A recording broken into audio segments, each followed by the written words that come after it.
흘러가는 강물은 댐을 만들어서 흘러가는 강물을 막을 수가 있습니다. 심지어 바다도 막아서 또 한편에 간척지를 만들 수 있습니다. 뿐만 아니라 세차게 부는 바람도 바람막이를 만들면 그 바람을 피해서 안전하게 쉴 수가 있습니다. 하지만 다가오는 세월, 흘러가는 세월은 우리가 그 무엇으로도 막을 수가 없는 것이지요. 또다시 새해가 밝았습니다. 1월 1일 새 아침, 새해 새날 새 아침이 이렇게 밝았습니다. 1월 1일이 주일이라고 하는 이날 우리가 다시 한번 또 언제 올지를 모르지만 주님이 부활하신 날, 또 주님의 직접 주인 되시는 날, 우리가 하나님 앞에 영광과 찬양을 드리는 이 거룩한 날이 바로 주일 새 날이라고 하는 것, 그것은 또 하나 우리에게 감격과 감사가 아닐 수가 없죠. 연말이 되면 대부분의 연말을 맞이하는 사람들의 마음에는 후회와 아쉬움이 많이 남습니다. 그렇게 살아갈 걸 왜 그렇게 못 살았을까, 이런 여러 가지의 자신을 돌아보면서 지나간 세월에 대한 아쉬움이 많이 남는 시간들이라고 하는데, 그것이 이제 송년을 맞이하는, 연말을 맞이하는 사람들의 마음가짐이라고 한다면, 새해를 맞이하는 사람들의 마음에는 아쉬움과 후회보다는 기대와 설레임이 훨씬 더 많은, 그래서 꿈을 꾸는 그런 시간들이 아닐까 생각해 봅니다. 우리 1월 1일이 돼서 우리가 구정을 지내는 사람들이 우리가 워낙 많으니까 우리나라는 1월 1일 되면 아직도 마음에 감동이나 감격이 좀 덜하지만, 그래도 많은 사람들이 새해 맞이하기 위해서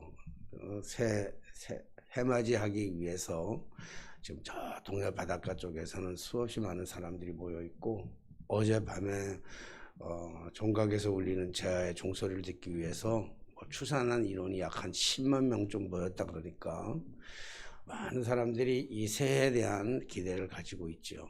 오늘도 우리 집동산으로 수많은 사람들이 해맞이에 맞이하기 위해서, 동해바다는 못 가니까 인왕산 꼭대기에 수없이 많은 사람들이 올라가는 걸 봤습니다. 물론 저는 올라가지 않았기 때문에 오늘 아침에 해가 떴는지 안 떴는지는 잘 모르겠습니다만, 아무쪼록 사람들은 기대와 설레임을 가지고 또 꿈을 꾸고 소망을 가지고 새해를 맞이하는 것들을 우리가 볼 수가 있습니다.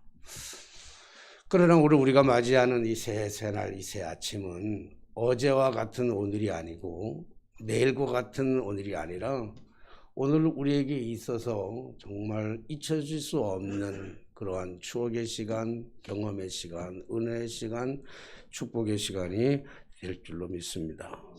그래서 어제 같은 오늘이 아니고 내일 같은 오늘이 아닌 전무후무한 은혜, 전무후무한 하나님의 축복, 또 전무후무한 하나님의 그 경험을 우리 하는 시간 되시기를 바랍니다. 사실 우리가 새해가 되면은 많은 설레임과 기대를 가지고 있잖아요. 그리고 내가 좀 변해야 되겠다, 이런 가치관을 가지고 내가 좀 변해야 되겠다라고 하는 그러한 생각들을 많이 가지고 있습니다.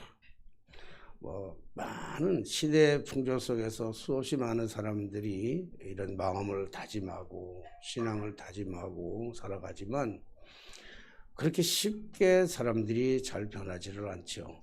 예수님의 제자들도 예수님을 직접적으로 따라다니면서 예수님의 그 직접 말씀하시는 그 가르침을 경청하기도 하고 배우기도 하고 마음에 새기기도 하고요. 그리고 예수님이 행하셨던 그 많은 기적들을 실질적으로 목격하면서도 불구하고 제자들은 바뀌어지지가 않았습니다. 여전히 두려워하고 여전히 실패하고 여전히 넘어지고 여전히 주님을 배신하고 이런 삶을 살아갈 수밖에 없었죠. 그런데 그들의 삶 속에 새로운 놀라운 획기적인 사건이 하나 벌어졌는데, 그것이 오순절 마가의 다락방에 저희들이 모여서 오로지 기도에 힘쓸 때, 오로지 방향을 하나님께로 초점을 맞췄을 때 그들에게 하나님이 약속하신, 예수님이 약속하셨던, 굳건하게 약속하셨던 성령, 보혜사 성령이 그 모였던 그 자리에 강타하게 되었죠. 그래서 두려움에 떨고 있던 제자들, 절망과 좌절 속에 있던 제자들, 희망도 없이 살아가던, 매일매일의 다람쥐 쳇바퀴 속에서 살아가던 그들에게 성령이 임하니까, 강한 성령의 불같은 강한 뜨거운 역사가 임하고 나니까 그들의 삶이 완전히 달라졌습니다. 이전의 삶이 아니라 새로운 삶으로, 겁쟁이의 삶이 아니라 담대한 삶으로, 두려움의 삶이 아니라, 절망의 삶이 아니라 소망의 삶으로, 그래서 자신의 목숨까지도 초계처럼 버릴지언정 그 삶 속에서 행복과 기쁨을 경험하고 영원한 소망 때문에 그 어떠한 것과도 바꾸지 아니하는 그런 하나님의 진리와 복음 속에서 저들이 살아갔던 것을 볼 수 있습니다. 사랑하신 여러분, 오늘 우리가 어제와 같은 오늘이 아니고 내일과 같은 오늘이 아니라고 한다면, 오늘 저 마가의 다락방, 2000년 전에 저 마가의 다락방에서 제자들의 마음을 움직이고 시대마다 절망과 좌절 속에 있는 사람들, 넘어지고 실패한 사람들에게 찾아오셔서 그들을 만나주시고 역사하셨던 그 성령이 오늘 여러분들에게 임하는 그런 시간 되시기를 소망합니다. 뿐만 아니라 우리가 오랫동안 신앙생활을 했는데, 반복적으로 끊임없이 신앙생활을 했는데 아직도 여전히 그 인격적인 하나님을 우리가 실제로 경험하지 못했다고 한다면 우리가 신앙생활의 삶의 의미가 없는 거예요. 왜 우리가 믿음 생활을 해야 되는지, 왜 우리가 헌신을 해야 되는지, 왜 우리가 충성을 해야 되는지 우리가 알 길이 없는 거예요. 우리 전능하신 하나님, 창조의 하나님, 무소부재하지 하나님, 능력의 하나님, 못하실 것이 없으신 하나님, 못 고치실 것이 없는 그 하나님을 우리가 인격적으로 한번 만나기만 한다면 그 하나님은 그 어떤 것과도 바꿀 수 없는, 그 세상의 은근 보화, 그 어떤 것과 명예 권력과도 바꿀 수 없는 하나님의 그 기쁨, 하나님의 감격, 하나님의 위로가 있게 될 줄로 믿습니다. 그래서 이 시간에 오늘 여러분, 오순절 마가다락방에 임했던 성령의 임재와 우리가 말로만 듣고 귀로만 듣고 그리고 우리가 머리로만 이해했던 그 하나님을 정말 인격적으로 만나는 그러한 그 새해 첫날이 되게 되시기를 주님의 이름으로 축원합니다. 이스라엘 백성들, 하나님의 선택받은 백성들, 하나님의 자녀들이라고 말하는 이스라엘 하나님의 백성들이 왜 그렇게 비참하고 철저하게 멸망되었느냐라고 하는 사실에 대해서는 오늘 말씀을 잘 안 드리려고 그래요. 왜냐하면 그 말씀 드리려고 하면 시간이 많이 가기 때문에 이스라엘 백성, 북이스라엘과 남유다가 하나님이 그렇게 철저하게 사랑했던 아브라함의 후손 다윗의 영광을 자랑했던 그 이스라엘 백성들을 하나님은 철저하게 멸망시킵니다.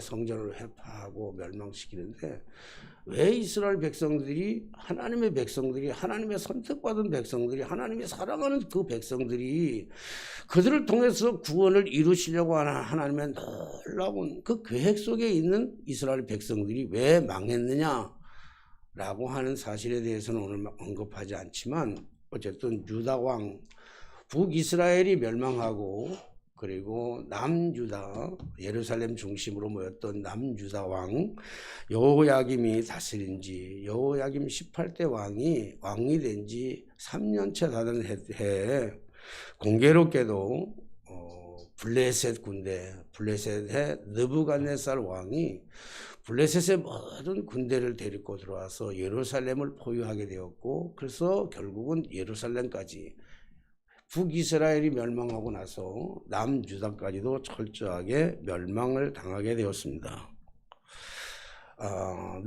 블레셋의 느부갓네살 왕이 이 유다를 점령하고 나서, 예루살렘을 점령하고 나서 그리고 지시를 내렸는데, 무슨 지시를 내렸는가 하면 이스라엘에 있는 이 남유다에 남아있는 왕족들의 자녀들과 그리고 그 귀족들의 자녀들 중에서 특별하게 뛰어난 아주 출중한 사람들을, 우리 소년들을 골라서 바벨론으로 데리고 가기로 했습니다.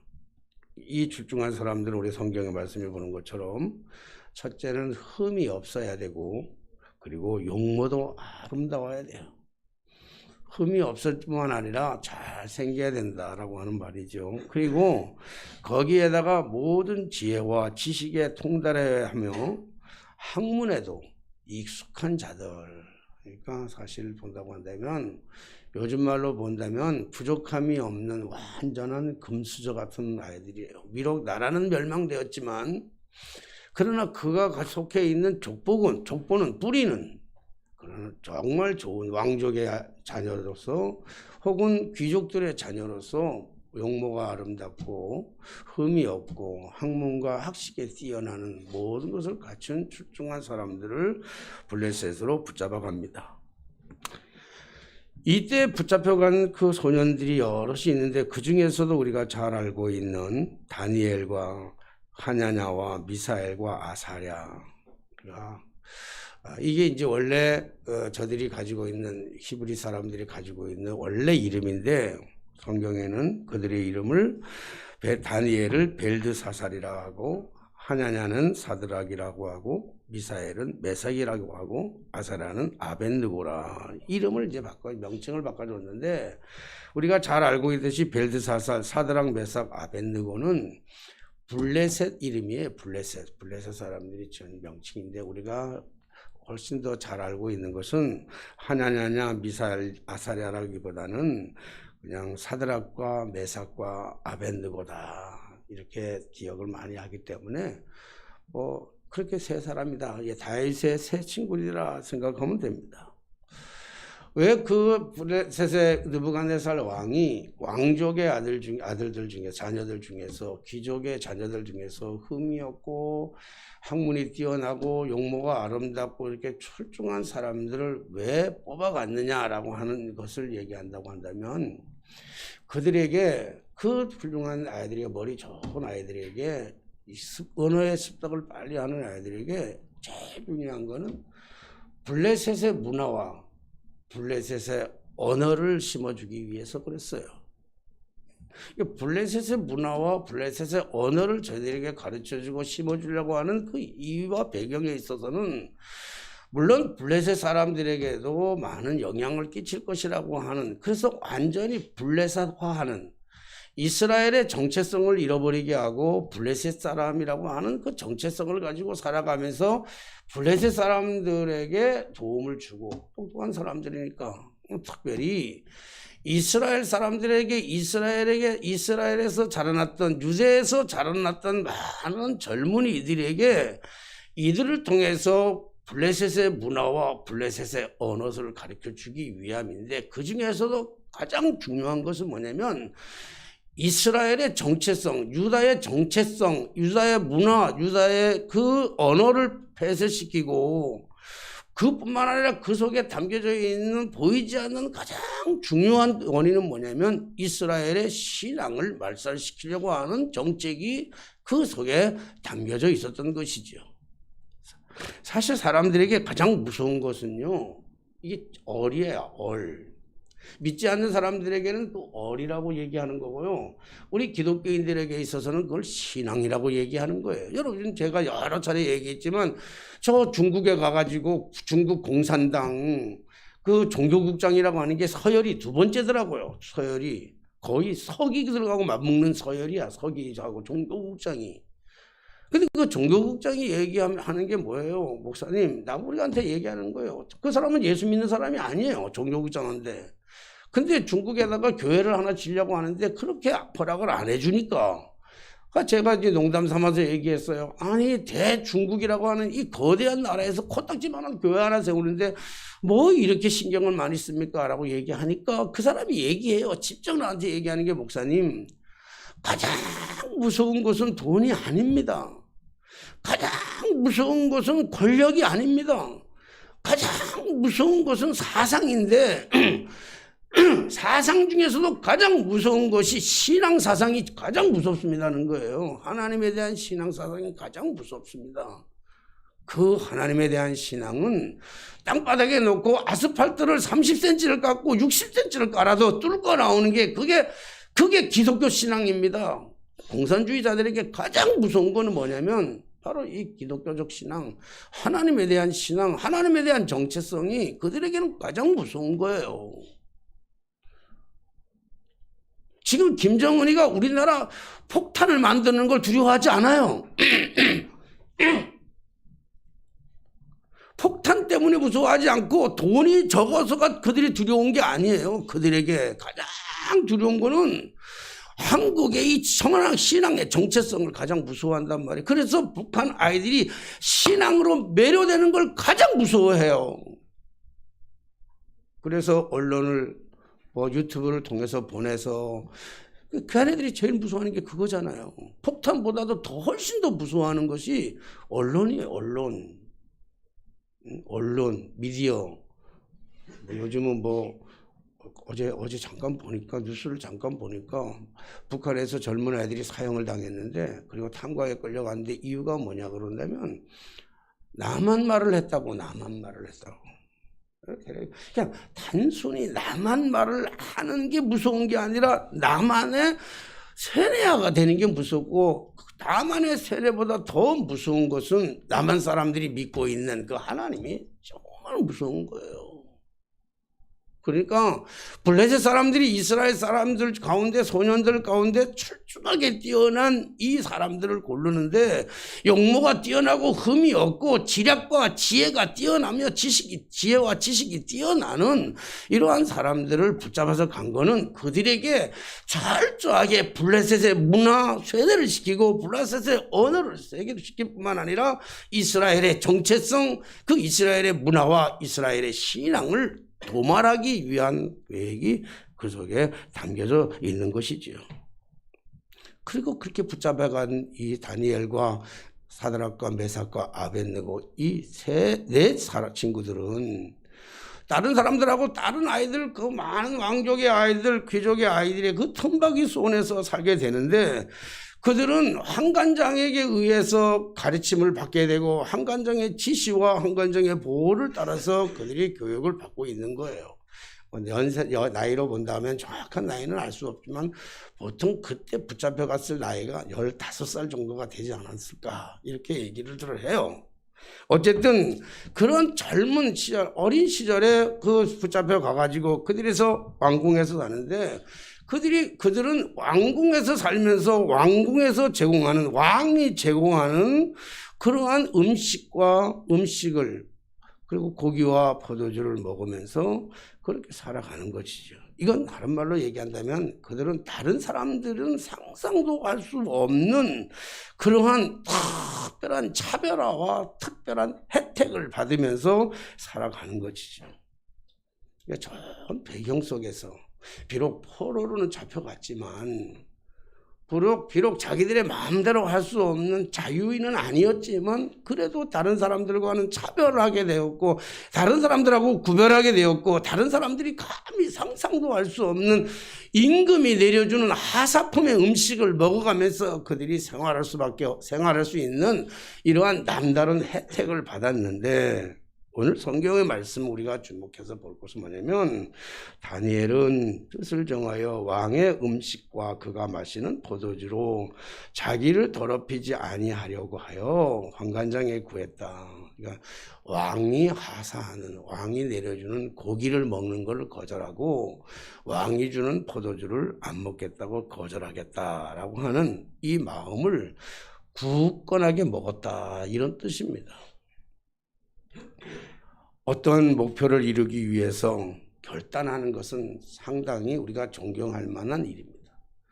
우리가 새해 들어오면 사람들은 다 나름대로 다짐을 하잖아요.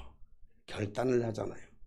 결단을 하려고 한다면 특별히 우리가 이 뜻을 정하고 결단을 하려면 특별히 우리가 잘라내야 될 것은 잘라내야 되고, 그리고 절제해야 될 것은 절제해야 되잖아요. 새해가 됐으니까 이제 그렇게 못 끊든 우리 담배도 끊어야 되겠다, 이렇게 다짐하는 사람도 있고요. 여러 가지로 이제 여러 가지 다짐하잖아요. 저도 이제 새해가 들어오면서 사실 다짐 하나 한 게 있는데 나도 이제 결단을 했어요.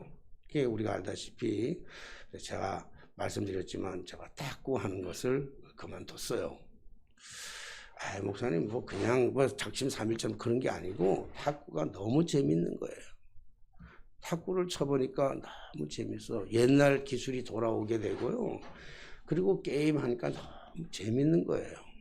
그리고 레슨까지 받으니까 내가 잘 하지 못했던, 제가 잘 안 되던 기술까지도 알게 되니까 탁구가 너무 좋아요. 그리고 더 좋은 거는요, 살이 빠져요. 몸무게가 빠져요. 뱃살이 없어요. 근데 탁구 안 친 지가 딱 한 달 지고 나니까요, 지금 바지가 다 작아요. 배가 나와요. 헉헉대요. 허리가 아파요. 살이 찌니까 허리가 아파요. 그럼에도 불구하고 제가 탁구를 치지 않는 이유는 너무 재미있어서 시간을 너무 많이 빼앗겨서 그래요. 내가 뭐 하는 사람인지를 어떨 때 탁구 치다가 보면 낮에 탁구 치고 와서 목욕하고 나면 피곤하니까 한 시간, 2시간 자고 일어나서 가만히 생각해 보면 내가 지금 뭐 하는 사람인지 이게 정체성이 헷갈리는 거예요. 내가 뭐 탁구 선수도 아니고 내가 운동을 지키기 위해서 내가 뭐 100세, 200세 할 것도 아니고 아 이건 아니다 싶어가지고 정말 과감하게 정말 용단을 내려서 제가 결단해서 뭐 제가 뭐 작심삼일하고 귀찮아서 안 가는 게 아니라 너무 좋아서 탁구가 너무 재밌어서 그래서 제가 안 가기로 했는데 어쨌든 간에 우리가 뜻을 정하고 목표를 정하고 결단하게 되면 절제할 상황이 되면 절제도 해야 되고요. 아니면 잘라내야 될 상황이 있다고 하면 잘라도 내야 되는 거예요. 그래서 우리가 절제된 언어를 사용하고 절제된 행동도 해야 되는 것은 당연해요. 그래서 우리가 뜻을 정하고 마음에 다짐을 하는 그런 사람들을 우리는 존경해야죠. 존경할 가치가 있어요. 박수를 받을 만한 그러한 가치가 있는 거예요. 그래서 이런 사람들은 반드시 성공하게 되어 있어요. 우리는 이렇게 해서 성공한 사람들이 주변에 참 많이 봤어요. 인생의 제 역전을 통해서 마음을 다짐해서 뜻을 정해서 그래서 성공하는 사람들 많이 있습니다. 근데 오늘 본문에 나타나는 다니엘의 세 친구 사드락과 메삭과 아벳느고의 결단과 결심에 뜻을 정하여라고 하는 데는 이러한 일반 사람들이 생각하고 있는 새해 와서 다짐하는 그러한 다짐, 결심, 결단, 정제된 언어 이런 뜻보다는 또 다른 의미가 그 속에 담겨져 있습니다. 일반적인 사고로 보면 사실은 참 바보 같은 행동이죠. 어리석은 행동이라고요. 왕이 주는 음식을 왕이 주는 하사품을 거절한다는 것은요, 이건 보통 심각한 문제가 아니에요. 그냥 내가 채식주의자니까 채식만 먹겠습니다. 이 정도 아니라니까요. 왕이 주는 음식을 먹지 않겠다고 하는 것은, 거부하는 것은 왕의 명령을 거부하는 거예요. 그건 포로로 잡혀온 사람들에게 있어서는요, 단칼에 목이 날아나는 그러한 죽기를 각오하고 잠자는 호랑이 코털을 건드는 거하고 똑같은 거예요. 나 죽겠다 이런 뜻입니다. 근데 본인들만 죽는 게 아니에요. 왕의 음식을 거부하고 왕이 주는 포도주를 먹지 아니하면 그래서 문제가 생기면 자기들만 죽는 문제가 아니라 그들을 지도했던, 그들을 맡았던, 그들을 책임졌던 환관장까지도 죽임을 당할 수밖에 없는 거예요. 자, 그러니 그렇다고 한다면 이런 상황이 되면요, 우리는 적당히 타협하면 가면 되는 거예요. 그렇잖아요. 적당히 타협해서 뭐 적당히 먹어요. 뭐 음식인데 뭐 그까지 여러분 생각 음식인데 그까지 음식인데 좀 먹으면 어때요? 그렇잖아요. 좋지. 젊은 날에 특별히 자기가 다른 사람들보다는 특별한 대우를 받는 거잖아요. 차별하잖아요. 당연한 혜택을 누리는 거잖아요. 그러면 먹으면 되지요, 뭐. 맛있게 먹어주면 되는 거예요. 신나게 먹어주면 되는 거예요. 근데 굳이 먹고 마시면 아무 탈이 없을 텐데, 아무 문제가 없을 텐데, 굳이 이렇게 마음을 정해가지고, 뜻을 정해가지고, 안 먹어야 되겠다고 하는 그 이유가 도대체 뭐겠어요? 참 답답한 거예요. 이런 사람들은요, 인간관계 속에서도 굉장히 문제가 많아요. 인간관계가 안 좋아요. 술 먹는 자리에 가가지고 혼자 술 안 먹어봐요. 그러면 다 인간관계가 참 여러분 요즘 직장인들이 직장 들어가면서 참 어려운 거는 뭐냐면요. 직장의 술 문화가 아주 판을 치잖아요. 근데 교회 생활을 하다가 참 신앙생활 잘하다가 직장에 들어갔는데 직장에 들어가 보니까 이 술 문화가 많은 거예요. 그 회 끝나고 나면 회식이라고 하는 이름으로 술자리를 만드는데 그 술자리에서 상사가 주는 술을 안 받았으면요. 그건 진급하는데 굉장히 문제가 있는 거예요. 제가 잘하는 오랫동안 기도했던 우리 저 청년이 하나 있는데 이제 뭐 청년이 아니죠. 결혼해가지고 이제 아기도 있고 하는데 이 청년이 직장을 들어갔는데 좋은 직장에 들어갔어요. 참 좋은 직장에 들어갔어. 다른 사람보다 좋은 직장에 들어갔는데 지금 직장 들어간 지 10년이 넘었는데 너무 힘들어하는 거예요. 그 왜 힘든가 하면 술 문화 때문에. 그 친구 얘기로는 목사님 나는 신앙 때문에 술을 안 먹어서가 문제가 아니라 근본적으로 저는 술을 먹을 수가 없습니다. 먹으면 그만 얼굴이 빨개지고 얼굴이 채여가지고 이게 문제가 심각한데 이 술자리에 안 가고 술을 안 마시니까 계속 왕따가 돼가지고 10년이 지났는데도 진급이 안 된다는 거예요. 얼마나 어리석고 얼마나 바보 같은 짓이에요. 적당히 술 마시면 되죠 뭐. 술 마시면 그것도 늘어요. 제가 술 입에도 안 되는 건 왜 술을 입에도 안 되고 가능한 한 술을 쳐다보지도 않는가 하면 우리 천씨 집안의 혈통이 술 잘 먹기로 유명한 거예요. 우리 아버지 술 때문에 망했고 우리 형님들 술 때문에 망했어요. 제가 입에 술을 대면요. 지금은 쓰고 맛이 없겠죠. 저 담배 한번 다 피워봤어요. 우리 형 피우는 담배 훔쳐다가 한까치 훔쳐다가 화장실에 가가지고 한번 다 도대체 이게 뭔지 너무 궁금한 거야. 구름과자 그래서 구름과자가 뭔지 한번 경험하기 위해서 그거 하나 훔쳐가지고 형이 있는 책상에 나랑 같이 책상을 같이 썼으니까 우리 책상 형이 있는데 담배 있는 거 하나 뽑아가지고 가가지고 화장실에 가가지고 재래식 화장실에서 담배를 피우는데 담배를 피울 때 그냥 삼켜야 된대요. 담배를 피워야 삼키면 코로 나온대. 그래서 방법을 따라서 그냥 삼켰어요. 그러니까 기침도 나오지만 코로도 나오는데 너무 놀라운 거는요. 한까치 다 피고 나와가지고 화장실에서 못 나왔어요. 어지러워서.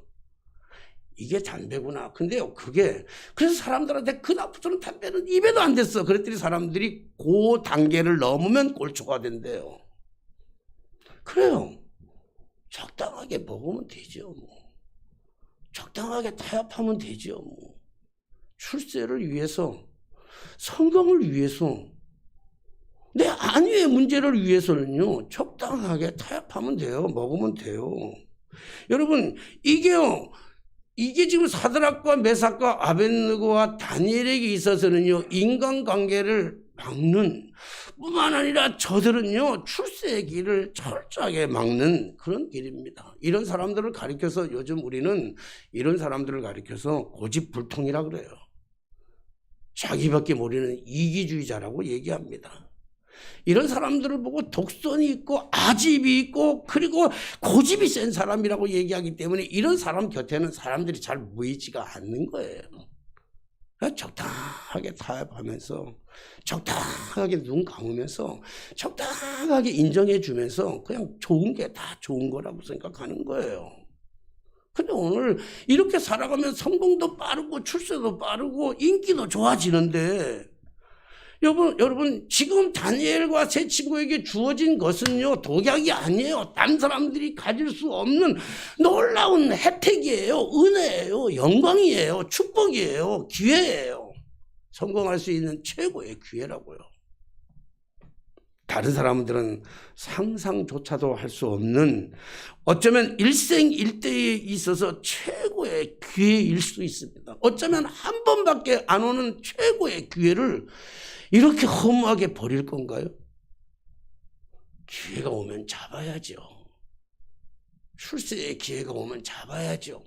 성공의 기회가 오면 잡아야죠. 돈이 생긴 일이 있다면 잡아야죠. 안 그래요? 돈을 뿌리치는 어리석은 바보 멍청이 쪼다 얼간이가 어디 있어요? 돈이 생기는 일이라면 다 포기하고 잡아야지. 집이 생기는 일이라면, 차가 생기는 일이라면, 권력과 명예가 생기는 일이라면 좀 버리고 잡는 게 그게 혜택이고 그게 기회인데 왜 그걸 놓쳐요? 사랑하신 여러분, 뜻을 정해서 고기를 안 먹고 술을 안 먹는다고 해서 존경받을 만한 일은 물론 아닙니다. 술을 먹었다고 그 사람의 인격이 문제가 되겠습니까? 고기를 먹었다고 해서 채식주의가 아니라고 해서 그 사람의 인생에 문제가 되겠습니까? 그리고 고기를 먹었다고 술을 마셨다고 우리는 비난하면 안 되는 거예요. 먹을 수도 있고 고기 좀 먹을 수도 있고 술 좀 마실 수도 있는 일이지 그걸 가지고 뭐 술 좀 먹었다고 무슨 뭐 담배 좀 피웠다고 고기 좀 먹었다고 뭐 그게 그렇게 우리가 비난받고 우리가 뭐 손가락질할 대상인가요? 아니잖아요. 교회도 뭐 인사하러 와서 인사하다가 주머니에 담배 떨어진 사람 수없이 많이 봤고 여기 쓰레기장 가면 또 신앙이 좋은 사람도 담배 피우는 거 수없이 보고 어떨 때는 안 본 척하기도 하고 그랬지만요. 뭐 술도 좀 마시고 적당하게 저 교회 술 먹고 오는 거 가지고 뭐라고 안 그래요. 저 교회 가서 담배 피워도 뭐라고 안 그럴 거예요. 그럴 수 있죠. 뭐 그거 가지고 뭐 그게 뭐 대단한 거냐고요. 그런데 오늘 다니엘의 세 친구가 뜻을 정하여 라고 하는 여기에는 굉장히 중요한 또 다른 의미가 오늘 뜻을 정하여라고 하는 말에 또 다른 의미가 있는데 그냥 단순히 고기를 안 먹었다 술을 안 마셨다 이 정도로 아닙니다. 여기에는 중요한 거는요. 하나님에 대한 신뢰가 있는 거예요. 하나님에 대한 믿음이 있는 거예요. 하나님에 대한 절대적인 관계의 끈을 끊지 않으려고 하는 그들의 마음의 중심이 있는 거라고 아까 말씀드렸잖아요. 그들을 붙잡아간 이유는 다른 게 아니잖아요. 잘나고 똑똑한 아이들의 탄탄대로 같이 살아갔던 왕족의 자녀들, 귀족의 자녀들 흠이 없고 용모가 단정하고 아름다울 뿐만 아니라 지식과 지혜가 뛰어나고 축축한 자들을 데리고 간 이유는 너희들이 믿는 그 신앙, 그 하나님을 철저히 외면하고 이 너희들을 정복한 바벨론의 우상의 신앙을 숭배하라고 하는 그 가치의 기관 그 속에서 왕의 음식을 제공하는 거예요. 그 왕의 음식의 고기는 다름이 아니라 우상에게 드렸던 제물이란 말이에요. 우상에게 드렸던 제물. 적당히 타협할 문제가 아니라고요. 적당하게 먹는 그런 문제가 아니라고요. 왕의 음식은 우상에게 바쳤던 제물이었기 때문에 거절하는 것이고요. 포도주를 거절하는 것은요. 자신들의 살아가는 삶의 중심에 자신들이 살아가는 정신의 얼을 흔들리지 않겠다는 거예요. 술을 먹고 당신의 얼을, 당신의 정신을, 당신들의 그 뜻을 당신들이 하고자 지키고자 하는 당신의 신앙의 의지를 잃어버리지 않고 흔들리지 않고 몽롱한 상태가 아니라 정확한 상태로 살아가겠다고 하는 그들의 뜻입니다. 사랑하신 여러분, 원래 이 아이들은 15세 때쯤 끌려왔다 그랬잖아요. 이 아이들은 원래 이렇게 대단한 아이들이 아니에요. 나라가 멸망할 때 얘네들이 할 수 있었던 게 뭐 있겠어요? 사드락과 메삭과 아벤느고 다니엘 이들이 나라가 멸망해 나갈 때 저 침략군들이 블레셋의 침략군들이 들어와가지고 나라를 철저하게 멸망시킬 때 이 아이들이 뭘 할 수 있겠어요? 그 아이들이 할 수 있었던 것은 아무것도 없는 거예요. 그냥 방관하고 구경할 수밖에 없어요. 그리고 그 침략자들이 들어와서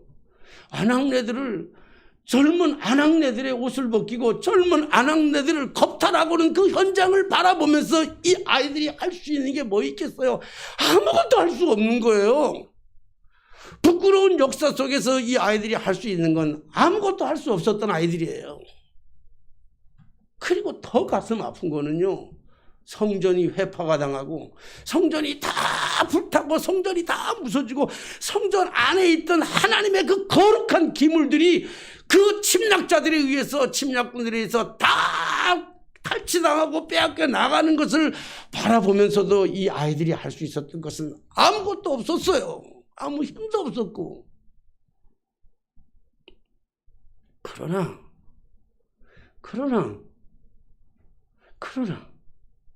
내가 알고 있는, 내가 배워왔던, 내가 어려서부터 기가 따갑게 부모님들로부터 내가 따갑게 들었던 신앙의 정통성, 하나님과의 관계만큼은 얘들은 버리지 않았어요. 그거 하나는 지키는 거예요. 출세 못해도, 성공하지 못해도 그거 하나만큼은 타협하지 않는 거예요. 하나님을 배신하지 않겠다고 하는 어떠한 상황 속에서도 내가 전쟁에 멸망하는 그 순간에 아무것도 못하고 우리의 누이들이 겁탈을 당하는 모습을 보면서도 아무것도 못하고 성전의 기물이 다 빼앗겨 나가는 것도 아무것도 할 수가 없었지만, 그러나 그들의 어린 마음의 중심 속에는 지금까지 들어왔던, 지금까지 배워왔던, 지금까지 경험했던 하나님을 절대로 버리지 아니하겠다고 하는, 하나님을 배신하지 않겠다고 하는 그 결의가 있었어요. 여러분, 이런 얘기하면 이렇게 얘기할 거예요. 하나님은 보이지도 않는데. 하나님 뭐 있나? 하나님 보이지도 않는데. 하나님 뭐해 지금? 하나님이 이렇게 세상이 어지러운 가운데 하나님 지금 왜 침묵하고 계시냐고요? 나라가 시끄럽고 어지러운데, 나라가 멸망하는데 하나님, 당신의 백성들이, 당신의 나라가, 당신이 지켜왔던 그 나라가, 찬란한 나라가 철저하게 이방의 민족 바벨론에 의해서 멸망하고 있는데 왜 당신은 침묵하고 계십니까? 왜 당신은 가만히 계십니까? 요즘 젊은이들이 교회에서 신앙생활 하던 아이들이 갈등이 그거잖아요. 아니, 왜 신앙을 지켰는데, 왜 믿음 생활 해왔는데, 왜 하나님의 뜻대로 살아가고 하나님을 찾고 힘든 과정에서도 예배 시간 다 철저하게 지켰는데 왜 우리의 삶은 믿지 않는 저 사람들보다 훨씬 어렵습니까? 왜 가난하게 살아야 됩니까? 고통받으며 살아야 됩니까? 하나님, 그런데도 왜 침묵하고 계십니까? 이거 아닙니까? 그래서 타협하잖아요. 그래서 하나님을 없이 여기는 거예요. 그래서 세상과 타협하는 거예요. 돈이 있는 곳으로 쫓아가는 거예요. 명예와 권력이 있는 곳으로 쫓아가는 거예요. 부와 쾌락이 있는 곳으로 쫓아가는 거예요. 그렇게 쫓아가도 문제는 하나님이 그래도 가만히 있는 거예요. 뭐 그렇게 쫓아가면 다리 몽둥이라도 확 부르게 들으면 정신을 바짝 차릴 텐데, 그럼에도 가만히 있잖아요. 여러분, 뭐 한 해가 지났으니까 뭐 한 달밖에 안 됐지만, 뭐 지난달인가 지지난달에 우리 그 사우디아라비아 왕세자 빈 살만이 우리나라에 왔잖아요. 뭐 굉장했죠, 그때 우리나라가. 근데 뭐 그 많은 이야기를, 워낙 돈이 많으니까 다 굽신거리기도 하고 하는데, 워낙 그 사람들이 하는데, 그가 우리나라 와가지고요 지냈던 시간이 하루에 하루 롯데호텔에서 1박을 했어요. 롯데호텔에서 1박을 했는데, 그가 1박을 하면서 우리나라 음식을 먹은 게 한 끼 먹었어. 한 끼. 한 끼 먹고 차를 마셨어요. 차, 닭이. 차 마시는 그릇. 여러분, 한 끼 먹기 위해서, 차 한 잔 마시기 위해서 돈을 쓴 그릇값이 1억이야. 1억. 보통 그렇게 생각할 거야. 뭐 부자니까 그 돈 뭐 그거 1억은 아무것도 아니니까 여러분 그렇게만 생각하면 안 돼요. 빈살만이 그릇을 다 교체하고 그 자기 한 끼 먹는 그릇 한 잔의 커피값을 커피잔을 위해서 1억을 투자한 것은 그들은 돼지고기 안 먹잖아요. 술을 안 마시잖아요. 그러면 이 전에 담았던 이 음식 그릇에 돼지고기가 담겨져 있을 수도 있고 여기 이 잔이 술을 마실 수도 있다라고 하는 신앙적 신념이에요. 돈이 아니라.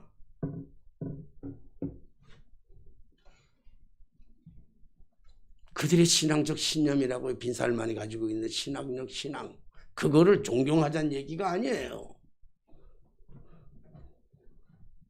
여러분, 오늘 우리가 제가 말씀드리고 싶은 것은요, 오늘 다니엘의 세 친구가 뜻을 정했다는 거예요. 뭘 위해서? 하나님과 나와의 관계 속에서 신앙인의 자존심을 지키기 위해서요. 나의 믿음의 자존심을 지키기 위해서요. 그 어떤 것과도 타협하지 않는다는 거예요. 이런 자를 하나님이 축복하시지 않겠어요? 여러분, 이런 자들은 다른 아이들보다 월등하게 뛰어난 얼굴도 훨씬 더 잘나게 갖고 지식도 지혜도 훨씬 더 뛰어나고 종국에 가서는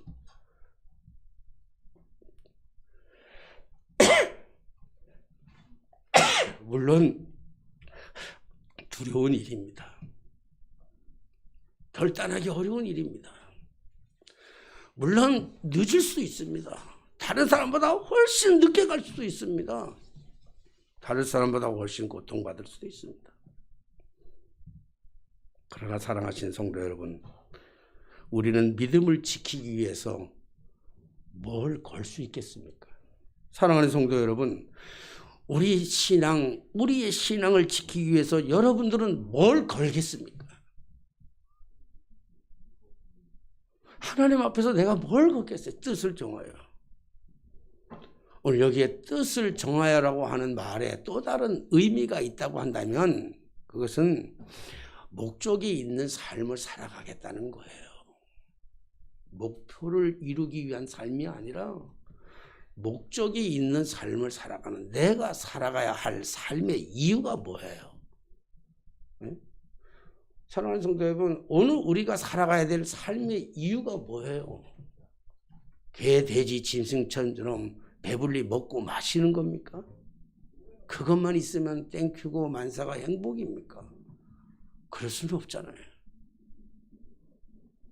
그깟 하나님이라고 말하기에는, 그깟 하나님 이렇게 말하기에는요, 돈의 가치가 그렇게 대단한 게 아니에요.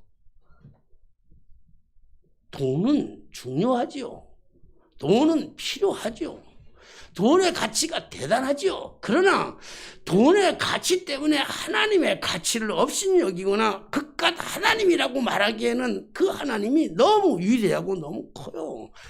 하나님을 두려워하지 않는 게 문제고 하나님 중심으로 살아가지 않는 게 문제입니다. 오늘 이것은, 우리가 살아가는 것은 타협이 아닌 결단이 필요한 것이죠. 그리고 뜻을 정하여라고 하는 말의 또 다른 의미는, 가장 중요한 의미는요, 방향성이에요. 방향성. 응? 아무리 빨리 가면 뭐예요? 죽음의 길인데. 아무리 빨리 도착하면 뭐예요? 그게 멸망의 길인데. 옛날에 보문교회에서 우리 장로님 한 분이 진급을 참 빨리 했어요. KT에 들어가가지고 KT에서 승승장구하지만은 나중에 KT의 부사장까지 올라가시더라고. 그리고 KT의 부사장을 젊은 나이에 KT의 부사장하고요.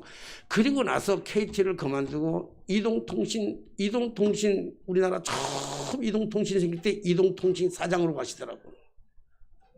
그래서 그 장로님하고 차 한잔 마시면서 물어봤어요. 장로님, 물론 장로님이 서울대학교 나오기도 하셨지만 어떻게 이렇게 찬탄대로 이 엄청나게 출세의 길이 이렇게 빠릅니까? 그랬더니 장로님이 그 말씀을 하셔요. 목사님, 빠른 게 좋은 게 아니에요. 그러더라고. 진급이 빠른 게 절대로 좋은 게 아니에요. 그러더라고. 그래서 물었어요. 왜 진급이 빠른 게, 다른 사람 다 진급 빨리 하려고 그러는데 진급이 빠른 게 좋은 게 뭐예요? 했더니 목사님, 진급이 빠른 만큼 빨리 퇴사를 해야 됩니다. 그러더라고. 근위는요 60도 안 돼가지고 퇴사했어요. 근위가 하는 얘기가 빠른 것만이 좋은 게 아니라는 거예요. 빠른 것만이 좋은 게 아니에요.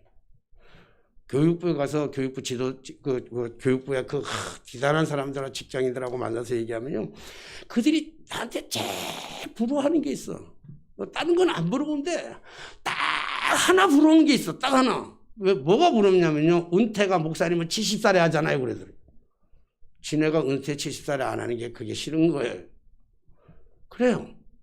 여러분, 빨리 가는 게 좋은 게 아니에요. 빨리 도달하고 났더니 그게 사망의 길이에요.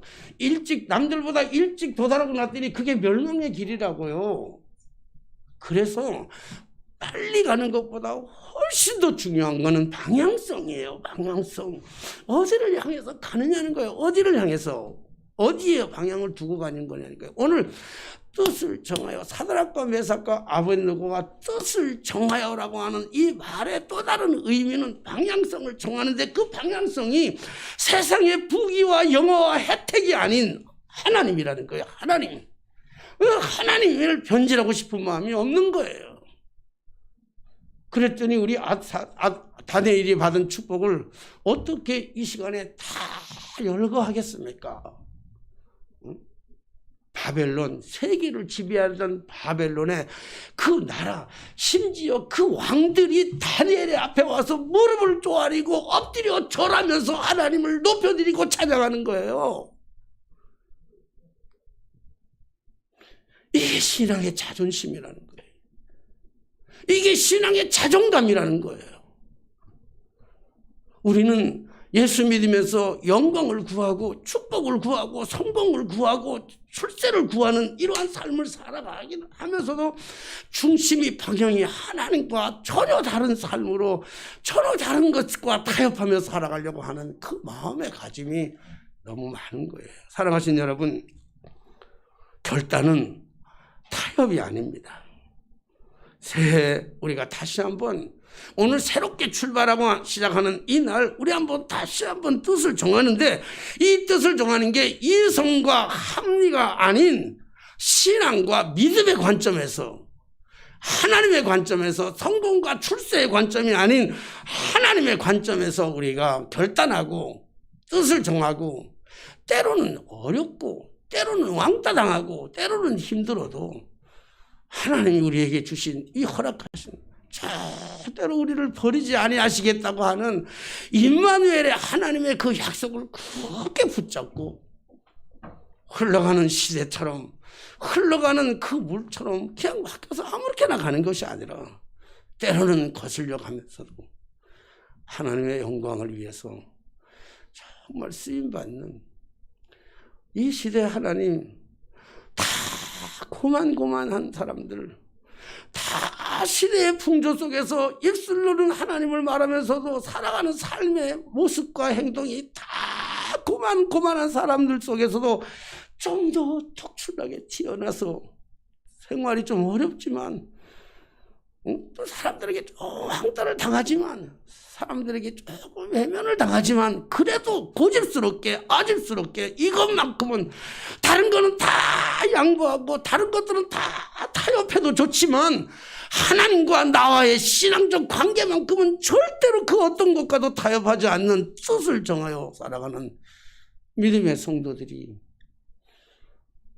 많은 사람들이 모여있지 않는 교회지만, 비록 별 볼 일 없는 교회지만, 사람들이 관심 갖지 않는 교회지만, 이 교회에서 이런 인물이 하나씩 나와야 되지 않겠냐는 거예요.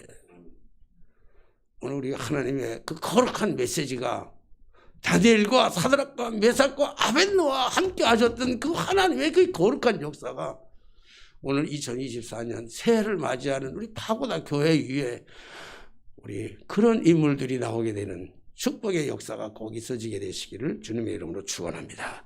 기도하겠습니다.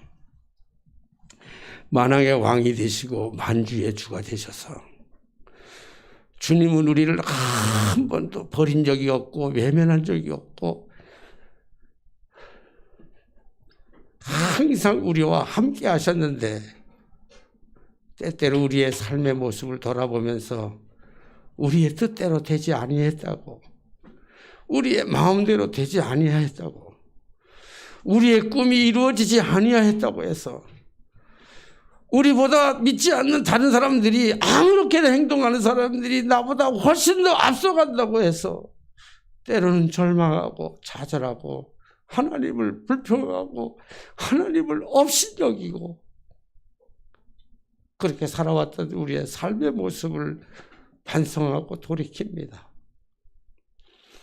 혜택을 받으면서도 차별 대우를 받으면서도 특별히 최고의 것으로 인정받으면서 다 누릴 수 있는 영광의 자리에서도 이것이 하나님을 배반하는 길이고 이것이 하나님의 영광을 가리는 길이고 이것이 하나님과 나와의 신앙이 단절되는 길이라고 한다면 그 모든 것도 포기해야 했던 다니엘의 그 세 친구들의 그 간절한 뜻을 정하여 이 마음이, 그 신앙적 고백이, 그 신앙적인 자존심이, 그 신앙적인 그 자존감이 오늘 이 시간 우리에게 점철되고 이루어지게 하여 주옵소서. 새해를 주님 앞에 다시 한번 맡깁니다. 그 어떤 결단보다도 술 안 먹겠다는 결단, 탁구를 안 치겠다는 결단, 담배를 끊겠다고 하는 그 결단보다도 하나님과의 관계의 끈을 절대로 끊지 않겠다고 하는 이 뜨거운 믿음의 결단을 우리 다 할 수 있도록 축복하여 주옵소서. 예수님의 이름으로 기도하옵나이다. 아멘. 찬송가